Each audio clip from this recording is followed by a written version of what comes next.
Yo, what is up guys, Delboy here, aka Blue Collar Sports TV. Hopefully you guys are doing well. If you're new here, smash that like, hit subscribe, all of that good stuff. So Subriel Matias defeats Shohjahon Ergashev by a 5th round corner stoppage.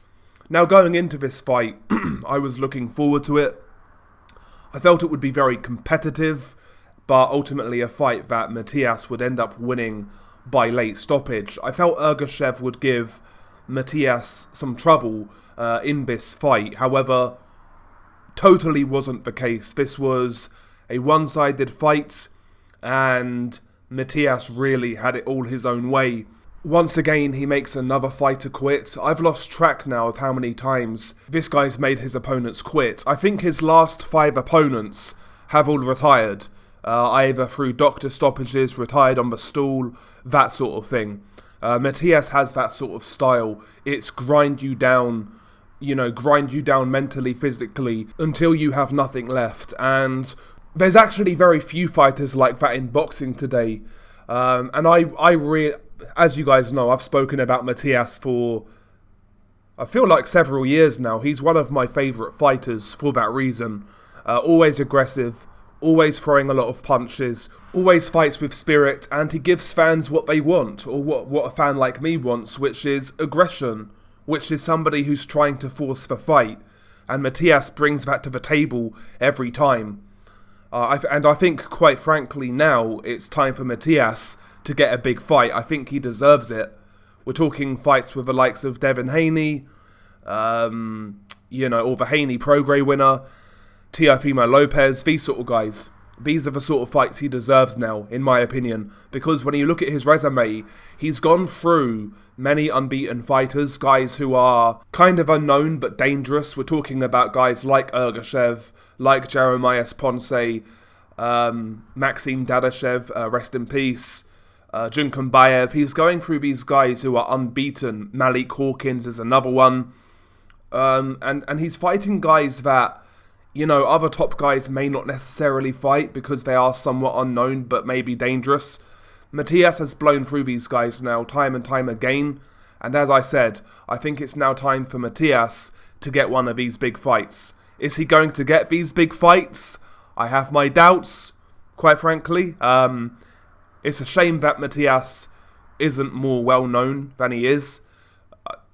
And it goes to show what's wrong with boxing. Here you have a guy who is fighting in the right way, who's exciting, who's aggressive, who seems keen to fight anybody, and yet nobody knows who he is. It really is a shame, but, he put on a dominant performance against Ergashev. First round, he really was just taking a look at Ergashev. Matias's high guard was tighter in this fight. He was just kind of coming forwards, having a look, taking some shots on the gloves, let go of a couple of punches, but round 1, Matias really didn't do much. He was more so observing his opponent, see what his opponent was doing, seeing how he was moving, that sort of thing, getting a gauge for his power. And after the first round, Matias, round by round, slowly started to up the pace. He started to throw more punches, throw more combinations, he started to walk down Ergashev. And immediately in the second round, it felt like Ergashev was throwing punches that he didn't want to throw. He was being forced to work. And you could tell that Matias was just a lot more comfortable in there from very early on. And, as early as the third round, you could see Ergashev start to get really uncomfortable. And what I mean is he was losing his construct. I felt he was losing his shape. I felt he was losing his composure. I felt the inexperience was really showing through. Matias, when he got close, troubled Ergashev, going to the body, coming upstairs with hooks and uppercuts, things like that. And the writing was on the wall for me in the third round, which was bad for Ergashev because, Matias tends to go through the gears round by round by round by round.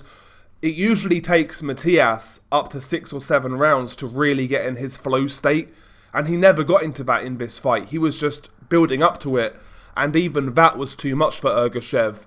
And eventually Ergashev quit at the end of the 5th round. He sustained some body work, he sustained some punishment, but Ergashev just didn't want to be there. He was found wanting in terms of heart, in terms of experience, and you need that against a guy like Matias. And another thing, anytime he did land on Matias, didn't really have an effect. But Matias was taking that power away from Ergashev by closing the distance. Ergashev needs time and space to generate that power. Whereas, Matias is more comfortable up close. And we did mention that in my my preview video. One thing about Ergashev, he's not great on the inside, and we saw that in this bout. And yeah, Matias basically just exposed him. Quite frankly, he exposed him. Now, Subriel Matias going forwards, like I said, I think he deserves a big fight. I want to see Teofimo Lopez or Devin Haney. Well, Haney pro-grade winner. Those are the sort of fights I want from him next. I think he deserves it. I think Devin Haney is a winnable fight for Matias. I really do. I think it's a very winnable fight. Teofimo Lopez has that equalizer for power. So I think he will be a risky fight for Matias. But seriously, I wouldn't be shocked if Matias beats Lopez and Haney. I would not be surprised at all. His pressure is gargantuan. Round by round, he increases that pressure. Defensively, I think Matias is underrated. He's got a good guard, but he also rolls with shots quite well. Takes the sting off shots. He does get hit, obviously. He's an aggressive guy. But I think his defense is better than some give it credit for. Very good punch output. Very good combinations. Turns his shots over really well. He can punch with you. I think Matias is very underrated. I think he's very underrated. I really do. And he's a hard out for anybody at 140. He really is. And I want to see these fights now. I want to see these fights. And I want to see him active as well. Because to me, he's one of the most exciting fighters in boxing right now. One of my favourite fighters in boxing right now. Up there with the likes of Beterbiev. But that's me. That's what I like from fighters. I like aggression. I'm not interested in two guys prancing around throwing 2 jabs every 6 rounds. This is what I want from fighters. So Matias is on the Del Boy Mount Rushmore, I guess, of exciting fighters right now. But yeah, share your thoughts below. Beanie Guy Del Boy. Peace.